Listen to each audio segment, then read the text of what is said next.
tratando de ahondar en la naturaleza humana y divina de Cristo. Padre Carreira. Yo quisiera simplemente subrayar el significado de la palabra naturaleza. Naturaleza es la fuente de actividad.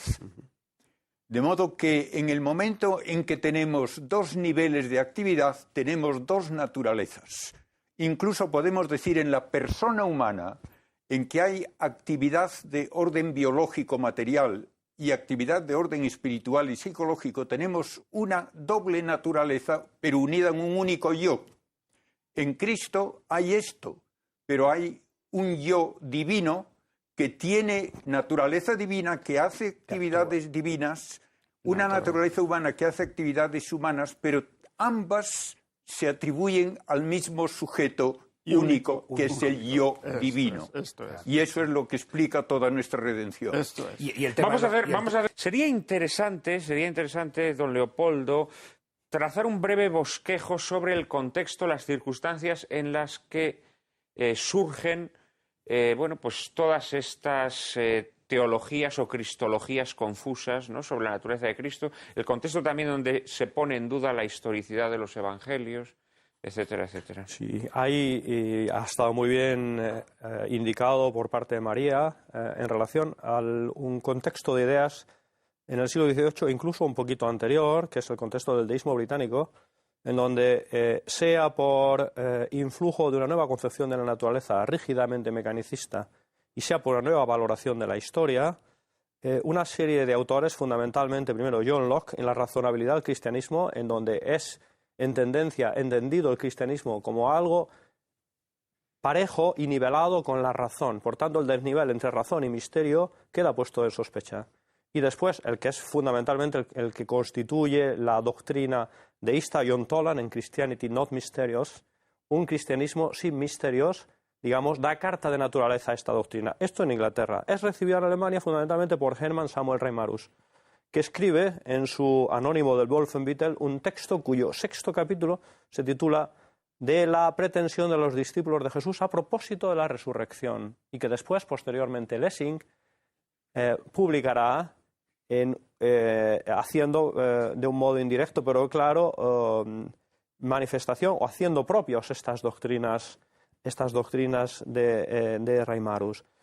Posteriormente, en Kant, en la religión dentro de los límites de la mera razón, vemos de nuevo cómo las tesis de fe relativas a misterios, a lo sobrenatural y a un Dios encarnado son, digamos, sometidas a una erosión crítica en donde, de nuevo, este intento de nivelar el ámbito sobrenatural al perfectamente demostrable se constituye en la premisa fundamental de este libro. El cristianismo es algo no solo al nivel de la razón, sino es razón en el sentido práctica. No hay en este sentido fe por la que se asumen misterios divinamente revelados, no existen misterios realizados, no existe un Dios que se encarna y que por tanto hace posibles estos misterios. Esto prosigue con Fichte, después con Hegel, que tiene una serie interesantísima y poco conocida de escritos de juventud. Hay una Das Leben Jesu, una vida de Jesús por Hegel, en donde comienza Jesús que nace de María y de José, y continúa. Bueno, esto lo saca de su interpretación racionalista.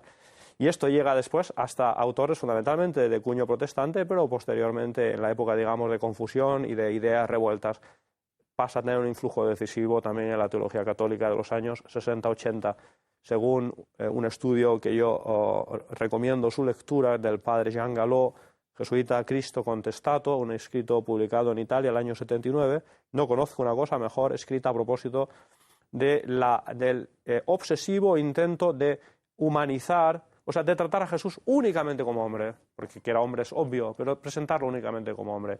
Y ahí se hace una presentación por áreas geográficas, donde las más importantes fueron precisamente la holandesa y la española.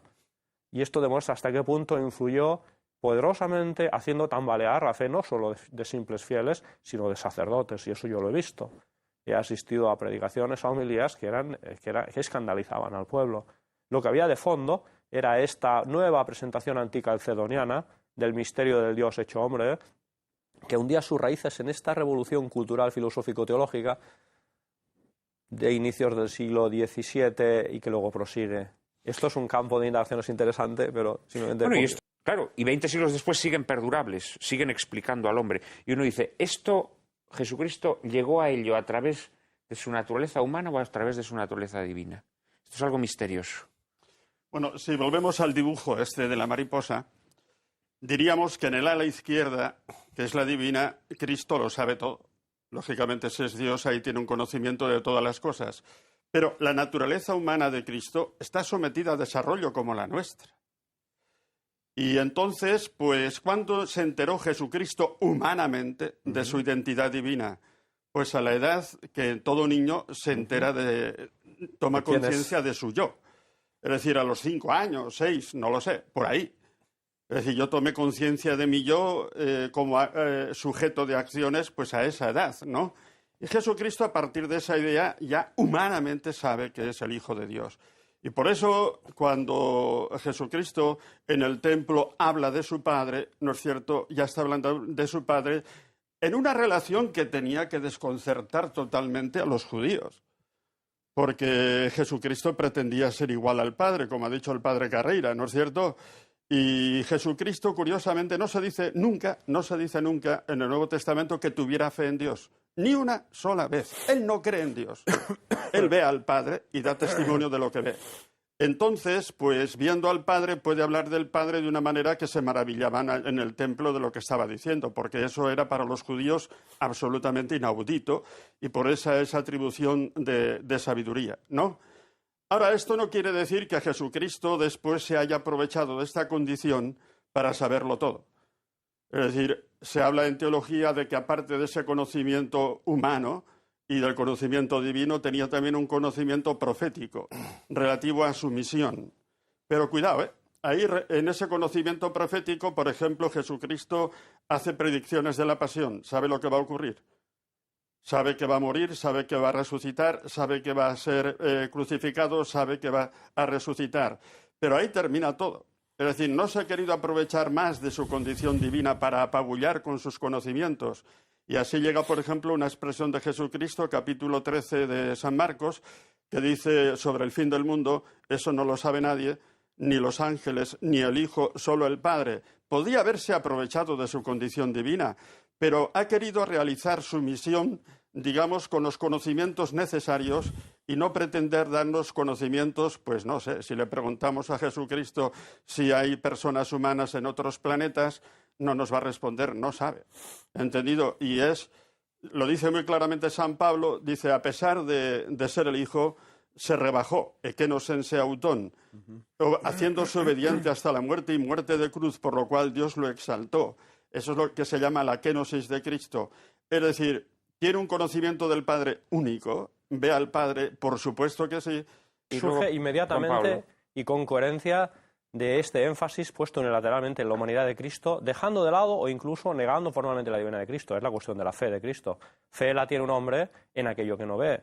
Pero Cristo no puede tener fe de lo que Él mismo ni es. Esperanza. Ni esperanza. Por Solo tanto, caridad. La cuestión de la fe de Cristo se inserta con toda coherencia en este contexto, digamos, o minimalista o en contraposición a la divinidad de Cristo. Por supuesto. Por supuesto, no Y no tiene es ni fe ni aceptable. esperanza, hay que decirlo, No. porque él no necesita creer ni esperar. Este es el misterio porque de él Cristo, vive que dentro es viator y comprensor a la vez. Es decir, Porque cuando es se habla hombre y Dios.